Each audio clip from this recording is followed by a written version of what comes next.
What is a globalist? If you've been following this election at all, you've probably heard the words globalist and globalism thrown around a lot. Some of the people using it are nationalists or patriots. They see this idea as a threat to the sovereignty of their nation, whichever nation that happens to be. Others argue that the term globalism is just a scary catch-all word invented by Trump supporters or the alt-right, a word that means nothing at best and is racist code at worst. But who's right? The reality is that globalism means something very specific and very dangerous if you value democracy, individualism, or any of the values of Western civilization. Yet most people can't define it. So what is globalism, and why should you be as concerned about it as the rest of us? Political scientists would have you believe that globalism is harmless. They tell us that it means simply being a citizen of the world, which sounds nice if you're the kind of person who takes what you hear in a political seminar as gospel, but behind that contentless phrase are sinister implications. Thus, the more wonky defenders of globalism define it as being interconnected by removing cultural and legal barriers, or as the pooling of states' sovereignty into supranational organizations. And if you're scratching your head at what that means, then that should be your first warning sign. You see, with globalism, the devil is in the details, and the more sinister the implications of its vision, the more incomprehensible its defenders get in defining them. So in plain English, here is what globalism actually means.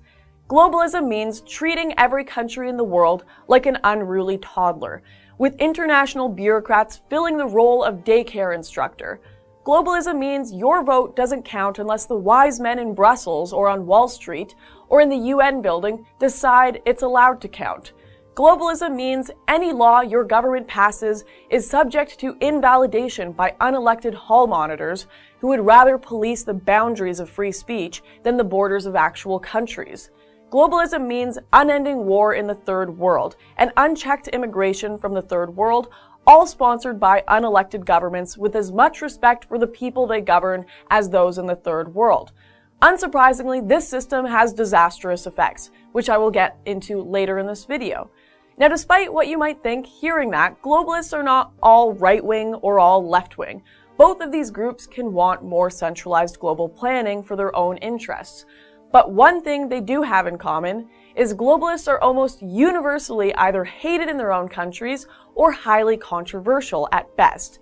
You don't need to take my word for it. Just listen to this list of famous globalists: George Soros, Henry Kissinger, Angela Merkel, Jean-Claude Juncker, Jeremy Corbyn, Barack Obama, George W. Bush, Justin Trudeau, and possibly the original globalist, the real OG himself, Woodrow Wilson. Not one of these people views citizenship in their own countries as sacred. And why should they? Along with their contempt for citizenship as a quaint anachronism, globalists almost always sneer down their nose at tradition, disdain national culture, laugh at religion, and generally despise the West while holding a creepy affection for the third world. They want open borders, cheap labor, and anti-nationalism to benefit their business and political visions, and are all too willing to shaft the little people to achieve it. To them, freedom means never having to say you're sorry for building your agenda and business on the backs of everyone else. They do this through garnering political power and creating large supranational government entities that push globalist agendas. You've probably heard of those too. You know, groups like the United Nations, the European Union, the IMF, World Bank, African Union, Arab League, Unifor, Mercosur, and many more. And despite the warm and fuzzy, we're all in this together talking points that these organizations use to justify their existence, even the most minor criticism exposes them as being united by a far darker purpose. That purpose? To help further the businesses, financial deals, political goals, and life situations of the elites who run them, with the people affected treated as distant, mocked afterthoughts. In short order, here are the goals of the globalists. They want to open up borders for private corporations through policies that weaken borders and trade agreements.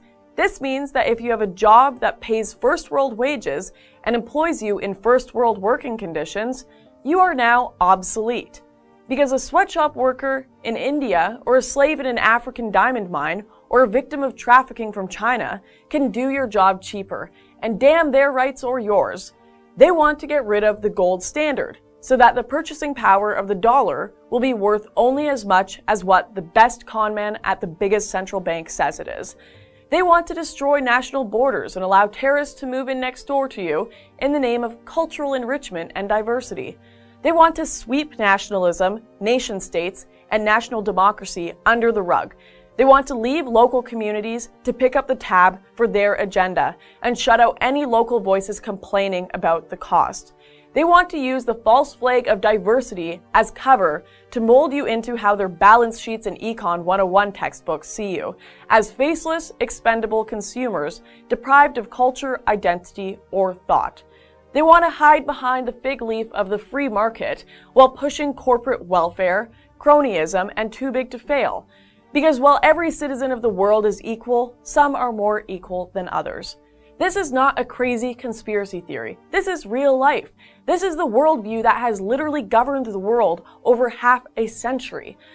To be sure, not all globalists are evil or have bad motives. Some are simply naive or else have read too much Immanuel Kant.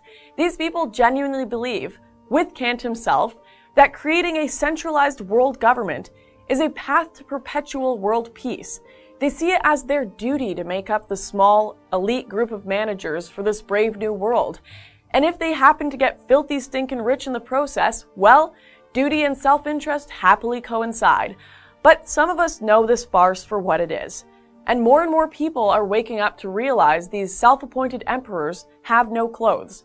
I implore you to join us. You know that this worldview acts in defiance of human nature, that it cannot work in a world of fallen, imperfect people who are easily corrupted by too much power. You know that the larger and more centralized governments cannot be held accountable, and have watched as many of these globalist organizations do no good for the world and simply serve their own selfish needs. Were the 800,000 people slaughtered in the Rwandan genocide better off because the UN was there to supervise their murder? The very UN that is dominated by dictators, Islamist theocrats, and other escapees from the ash heap of history? Are the Ethiopians better off for being crushed under the heel of guerrilla warlords who have been bought and paid for by globalist aid groups? Groups that fund wars, create social unrest, cheapen labor, disrupt entire economies, and tear apart nations and peoples for the sake of their selfish financial shell game? Are you better off for having everything from the price of your iPhone to the type of pillowcase you can buy micromanaged from the desks of interfering supranational bureaucrats? It's madness. As President Obama ironically and correctly said, we don't look to be ruled, particularly by faceless busybodies whose names and faces we cannot even recognize. We still hold to the classical liberal vision of a free people governed by public servants, rather than dictators who use and abuse us. We still cling to the idea that politicians will be accountable to us because they have to look us in the face and answer to us.